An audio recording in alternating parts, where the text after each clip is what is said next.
Hello, everyone. Raymond Moore, Kilted Prepper. It's Monday, and you're watching Coffee with Ray. How's everybody doing?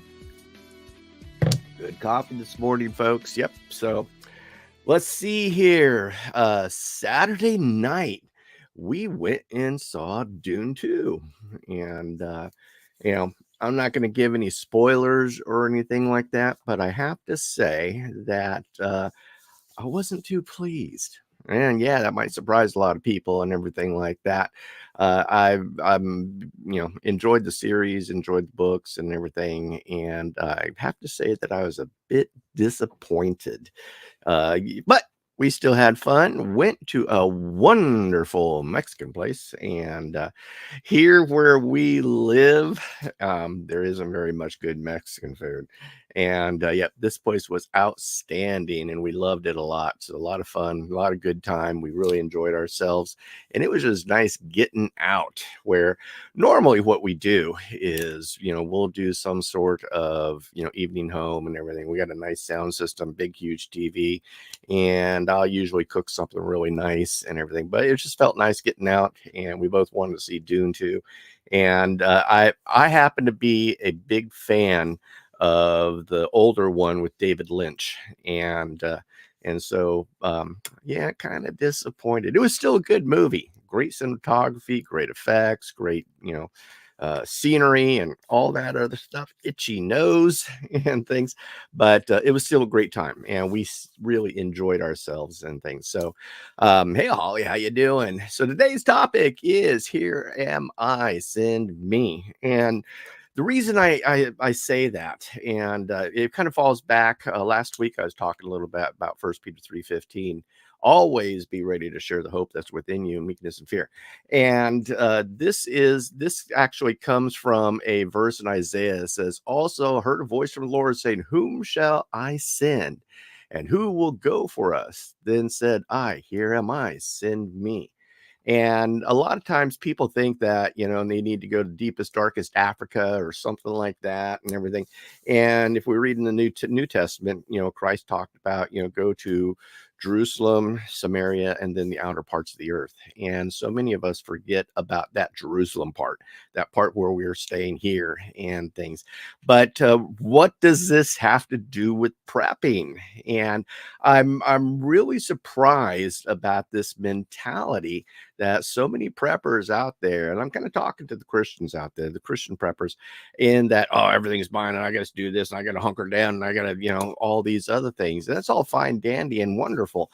And what you need to do is ensure that you yourself and your family are taken care of. You're good to go. You're always ready and things. But what we forget is that our primary mission here is to share the hope, share the gospel of Jesus Christ and things.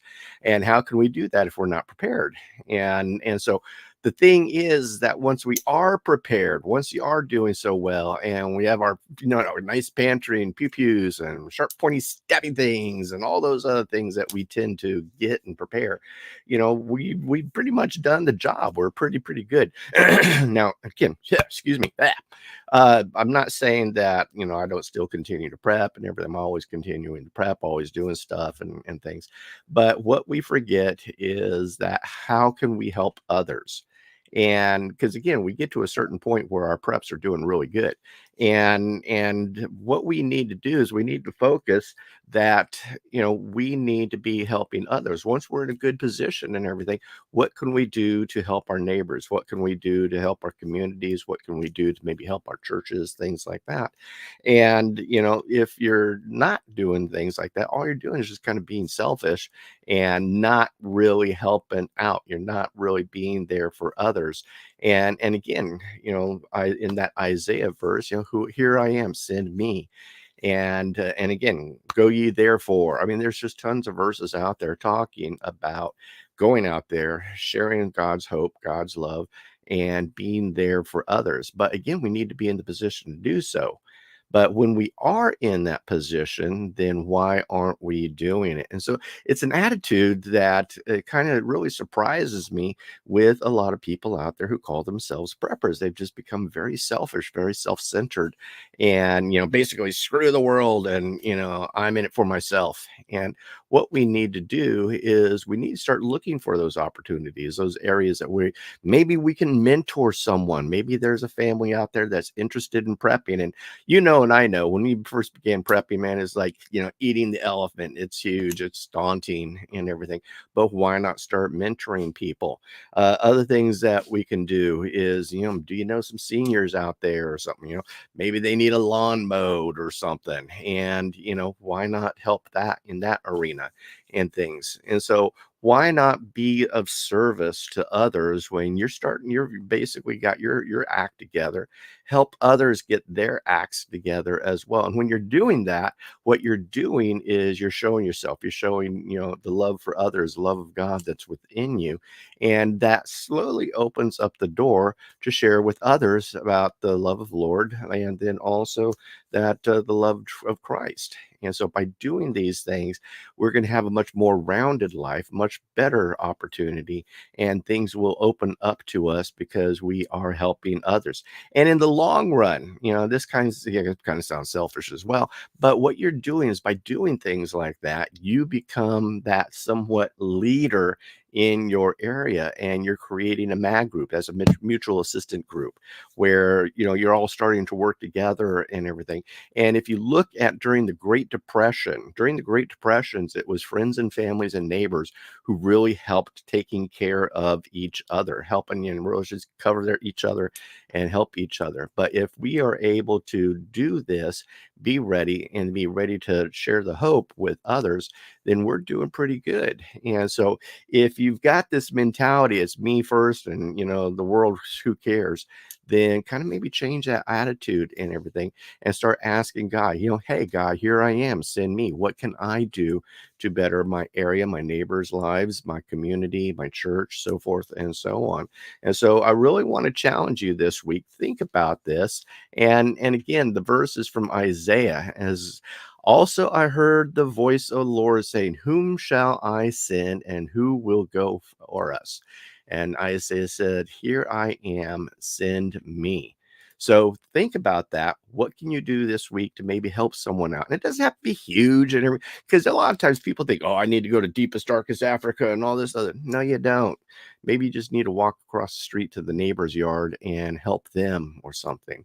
But by being prepared, by being in that better position, you then can start helping other people, do whatever it needs to be done with them and help them and their family, mentor them, get them going, maybe help them with some yard work or yeah, whatever.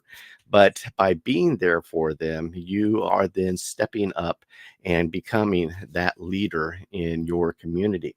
So that's my challenge for you this week. Look for opportunity to have God say, hey, where can I send you? Look for those opportunities and, really start helping others and everything, because that's what we need to start doing, opening those doors so that we can share the hope. But with that said, make sure a couple weeks now, let's see, what is today?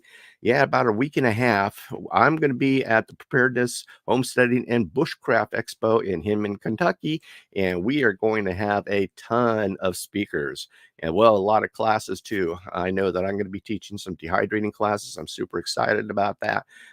Be bringing some cool stuff with me to share with you guys and everything. So hopefully you guys come and hang out with me and do some cool stuff. I'll be staying there for several days and everything. And if you're staying for a couple days or something, hey, let's grab lunch, let's grab dinner or something like that, and just have some good fellowship together. But it's going to be a lot of fun. It's going to be gigantic. And so I'm really looking forward to doing this expo and can't wait. So if you are in the Kentucky arena or area or somewhere around there, then come on out and check it out. And let's just hang out and have some fun and learn some cool stuff as well. So, but again, today's topic is here I am, send me. Look where God can send you today. Look for God where God can send you this week. Look for those opportunities. Step out a little bit of our comfort zone and let's start doing it. So That's it, folks. Ray Moore, Kilter Prepper, Coffee with Ray. We'll see you. Goodbye. God bless, and kilt on.